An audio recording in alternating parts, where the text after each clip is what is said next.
मेरा नाम मोहम्मद अली है। मेरी current place of posting government middle school करित है और मैं कारगिल से बिलोंग करता हूँ।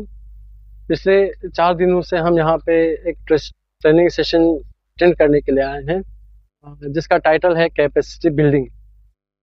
तो इसके लिए सबसे पहले मैं director of school education Ladakh का बहुत धन्यवाद करना चाहूँगा कि उन्होंने हमारे लिए ऐसा एक ट्रेनिंग सेशन प्रपोज किया है और उसको यहाँ पे रखा है। तो जब से हम यहाँ पे पहुँचे हैं, ऑब्वियसली मैं अगर आपको कहूँ तो सबसे पहले तो मुझे ये लगा पता नहीं कहाँ किस गांव में हम पहुँच गए हैं। तो अजीब सा लग रहा था, लेकिन जैसे ही हमने इस गेट के अंदर कैंपस के अंदर अंदर अंदर इंटर किया है, तब के बाद मुझे ऐसी फीलिंग आ रही है कि that I became a part of this नंदरितम ऑर्गेनाइजेशन। बहुत ही लोग यहाँ पे अच्छे हैं, हॉस्पिटैलिटी बहुत अच्छी है। इवन गार्डनर हो, गेट कीपर हो, पहले तो इन जब से मैं मिला हूँ वो काफ़ी बहुत ही हम्बल है। तो मुझे यहाँ के लोग बहुत काफ़ी अच्छे लगे हैं सबसे पहले।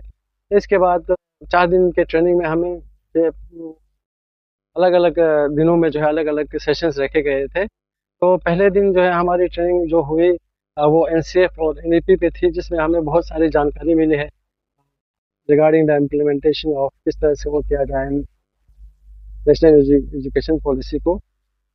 तो वो ज़्यादा मुझे इतना इंटरेस्टिंग नहीं लगा, क्योंकि उससे पहले भी हमने ऐसे बहुत सारे ट्रेनिंग जो है अटेंड किए हैं जिसमें हमें इन चीज़ों के बारे में बताया जाता है। लेकिन यहाँ पे जो हमारी एक मैम आई थी, भारती मैम, जब मैंने उनको देखा तो वो मुझे यहाँ फील हो रहा था कि that something special is in front of my eyes.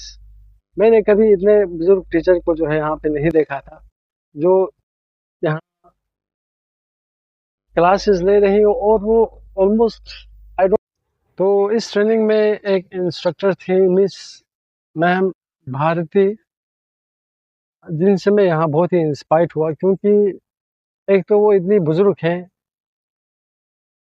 कहते हैं कि after her retirement he joint this institution.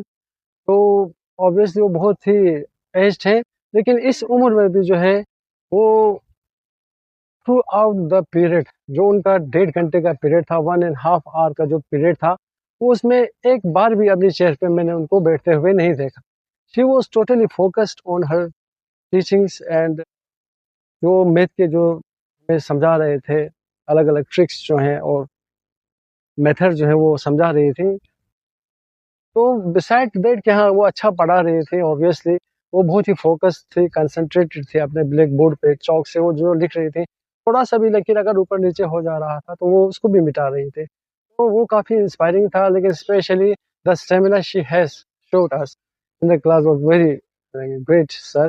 इसके अलावा दूसरे यहाँ आज साइंस के एक टीचर्स भी आए थे, वो भी काफ़ी बुजुर्ग थे और वो कह रहे हैं कि from 40 years he has been teaching to the students of different zones and villages।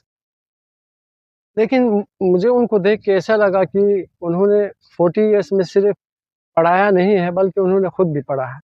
क्योंकि साइंस में वो ऐसे ऐसे जो है वहाँ पे प्रेजेंटेशंस दे रहे थे अलग अलग एक्टिविटीज़ के रिगार्डिंग। तो obviously hats off to all those staff members who are working here.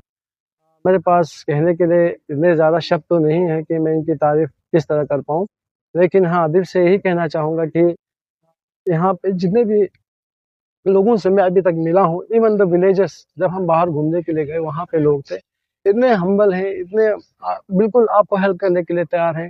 और यहाँ पे हम देखते हैं कि थोड़ा-सा लैंग्वेज बैरियर है, क्योंकि हम उनके साथ अच्छे से बात नहीं कर पाते हैं, because most of them do not know how to speak in Hindi, और कुछ तो इंग्लिश में भी बात नहीं कर पाते हैं, तो थोड़ा-सा कम्युनिकेशन गैप रहता है। इवन इसके होने के बावजूद भी वो एक-दूसरे को सब कहते हैं। मुझे पता चला जब वो बात कर रहे थे, वो कह रहे थे कि इनको मदद करो, इनको कुछ चाहिए तो नहीं। तो मुझे लगा कि यहाँ के लोग भी बहुत ही अच्छे हैं, बहुत ही अच्छे हैं। मैं पहली बार वेस्ट बंगाल आया हूँ, मैं सुनता था वेस्ट बंगाल बहुत अच्छा है, लेकिन आज मैंने देख लिया कि वाक़ई वेस्ट बंगाल के लोग इतने अच्छे हैं। और साथ में जो ये ऑर्गेनाइज़ेशन काम कर रही है, जो एक यहाँ पे उन्होंने हॉस्पिटल पहले एस्टेब्लिश्ड किया था, नील रतन ऑर्गेनाइजेशन करके, और बाद में उन्होंने नेटफ्लिक्स एजुकेशन स्कूल जो है उनका एक यहाँ पे वो क्या है, एक प्रोजेक्ट है उनका, ये एजुकेशन के रिलेटेड है। तो हम कहेंगे कि वाकई में जब हम बाहर आते हैं और इन गाँवों को देखते हैं तो हमें लगता है कि हाँ, रियली में पॉवर्टी क्या होता है। हम सोचते थे कि हाँ, करगिल में बहुत पॉवर्टी है, लद्दाख में बहुत पॉवर्टी है, लेकिन यहाँ पे आके हमें एहसास होता है कि हाँ, हमारी पॉवर्टी जो है गुर्बत जो है, गरीबी जो है यहाँ इस चीज़ को कहा जाता है। तो आप सबका बहुत-बहुत शुक्रिया, specially the head of this institution Ranjana ma'am, तो उनका भी मैं बहुत ही थैंक्स करना चाहूँगा कि उन्होंने इतना अच्छा प्रोग्राम जो है हमारे लिए ऑर्गेनाइज़ किया था, मैनेज किया था, और हमें बिल्कुल भी शिकायत का मौका नहीं दिया। बहुत ही अच्छा प्रोग्राम रहा। तो thanks to all of you, और thanks to West Bengal for कि आपने हमें इतनी अच्छी हॉस्पिटैलिटी यहाँ पे दिखाई है। Thank you.